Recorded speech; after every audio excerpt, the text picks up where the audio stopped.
ಸಂಜೆ ಸ್ನ್ಯಾಕ್ಸ್ಗೆ ಮನೆಯಲ್ಲಿ ಇರುವಂಥ ಪದಾರ್ಥದಿಂದನೇ ರುಚಿಯಾದ ಒಂದು ಸ್ನ್ಯಾಕ್ಸ್ ಮಾಡೋದ. ಇದು ಉತ್ತರ ಕರ್ನಾಟಕದ ಕಡೆ ತುಂಬಾ ಫೇಮಸ್ಸು.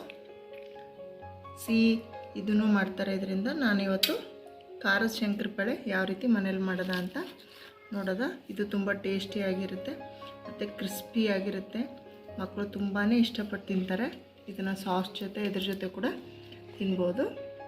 ಯಾವ ರೀತಿ ಮಾಡೋದ, ಏನೇನು ಪದಾರ್ಥಗಳು ಬೇಕು ಅಂತ ನೋಡೋದ ಬನ್ನಿ.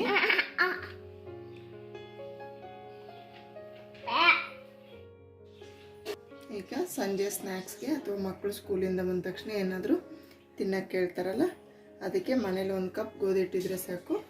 ಯಾವ ರೀತಿ ಖಾರ ಶಂಕರಪಾಳೆ ಉತ್ತರ ಕರ್ನಾಟಕದ ಕಡೆ ಮಾಡ್ತಾರೆ, ಇದನ್ನ ಯಾವ ರೀತಿ ಮಾಡೋದು ಅಂತ ನೋಡೋದ ಬನ್ನಿ. ಇಲ್ಲಿ ಒಂದು ಕಪ್ಪಷ್ಟು ಗೋಧಿ ಹಿಟ್ಟು ತೊಗೊಂಡಿದ್ದೀನಿ. ಇದಕ್ಕೊಂದು ಸ್ವಲ್ಪ ಹಿಂಗೆ ಸೇರಿಸ್ಕೊತಿದ್ದೀನಿ. ಹಿಂಗು ಜೀರ್ಣಶಕ್ತಿಗೆ ತುಂಬಾ ಒಳ್ಳೆಯದು ಅಂತ ಹೇಳ್ಬಿಟ್ಟು ಹಿಂಗೆ ಸೇರಿಸ್ತಾ ಇದ್ದೀನಿ. ಮತ್ತು ಸ್ವಲ್ಪ ಓಂಕಾಳು ಅಂತ ನಾವು ಹೇಳ್ತೀವಿ, ಇದಕ್ಕೆ ನೀವೇನಂತಾರೆ ಗೊತ್ತಿಲ್ಲ. ಅದನ್ನು ಹಿಂಗೆ ಕೈಯಿಂದ ಉಜ್ಜಬೇಕು.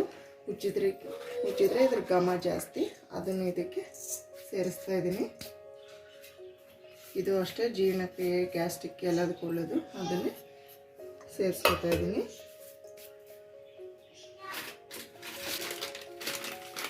ಮತ್ತು ಅರ್ಧ ಟೇಬಲ್ ಸ್ಪೂನಷ್ಟು ಅಚ್ಚ ಖಾರದ ಪುಡಿ ಹಾಕ್ತಾಯಿದ್ದೀನಿ.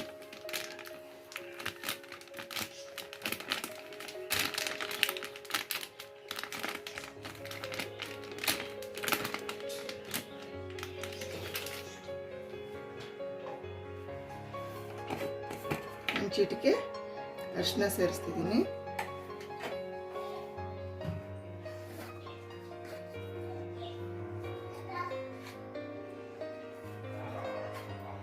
ರುಚಿಗೆ ಇದಕ್ಕೆ ತಕ್ಕಷ್ಟು ಉಪ್ಪು ಸೇರಿಸ್ಕೊತಾ ಇದ್ದೀನಿ.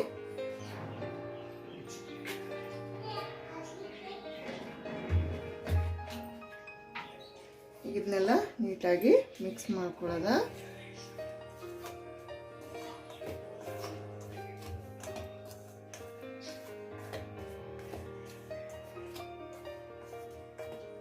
ನೀಟಾಗಿ ಮಿಕ್ಸ್ ಮಾಡಿಕೊಂಡು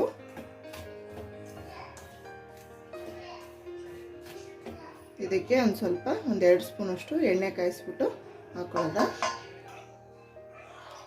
ಕಾಯಿಸಿರೋ ಒಂದು ಎಣ್ಣೆನ 1-2 ಸ್ಪೂನ್ ಇದಕ್ಕೆ ಸೇರಿಸ್ಕೊತಾ ಇದ್ದೀನಿ. ಈಗ ಇದನ್ನ ನೀಟಾಗಿ ಮಿಕ್ಸ್ ಮಾಡೋದ. ಬೇಕಿದ್ರೆ ನೀವು ತುಪ್ಪ ಅಥವಾ ಡಾಲ್ಡಾ ತುಪ್ಪ ಕೂಡ ಸೇರಿಸ್ಕೋಬೋದು. ನೀಟಾಗಿ ಈ ರೀತಿ ಮಿಕ್ಸ್ ಮಾಡ್ಕೊಳ್ಳಿ. ನೋಡಿ, ಹಂಗಂದರೆ ಈ ರೀತಿ ಬಂದರೆ ಸಾಕು.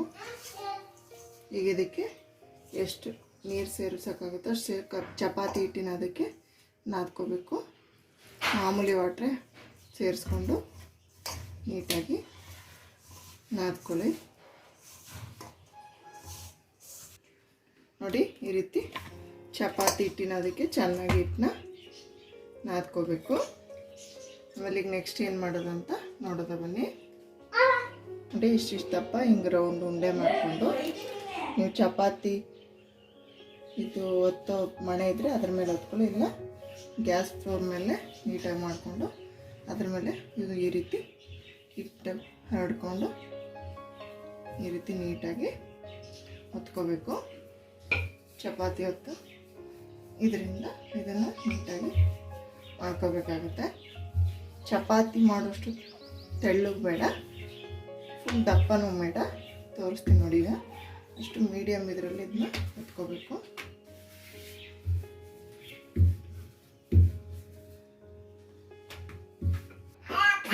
ನೋಡಿ, ಇಷ್ಟು ದಪ್ಪ ಇದ್ರೆ ಸಾಕು. ಇದನ್ನು ಪೀಸ್ ಮಾಡ್ಕೊಳ್ಳೋದ.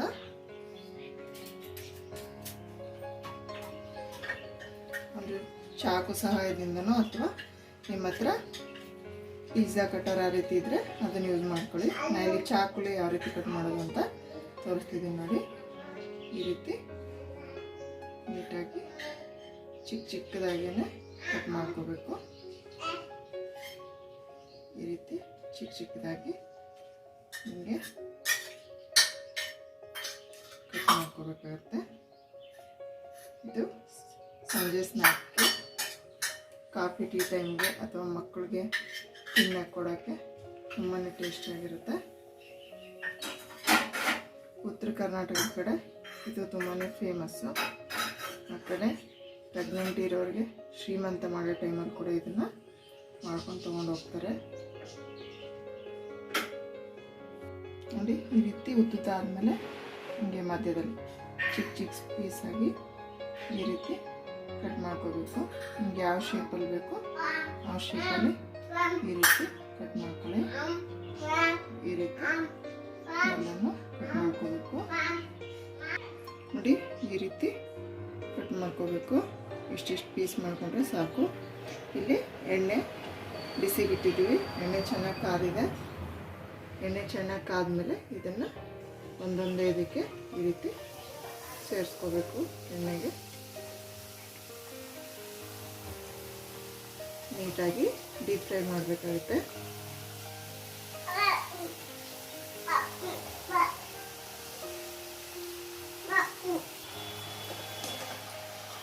ಇದನ್ನು ಮೀಡಿಯಂ ಫ್ಲೇಮಲ್ಲಿ ಇಟ್ಕೊಂಡು ಚೆನ್ನಾಗಿ ಕ್ರಿಸ್ಪಿ ಬರೋವರೆಗೂ ಇದನ್ನು ಫ್ರೈ ಮಾಡ್ಕೋಬೇಕು.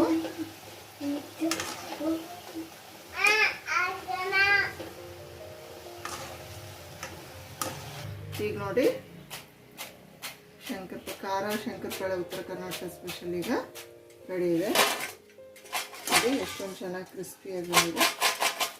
ಈ ರೀತಿ ಎಲ್ಲನೂ ಡೀಪ್ ಫ್ರೈ ಮಾಡ್ಕೋಬೇಕು. ಈಗಿದು ರೆಡಿ ಇದೆ.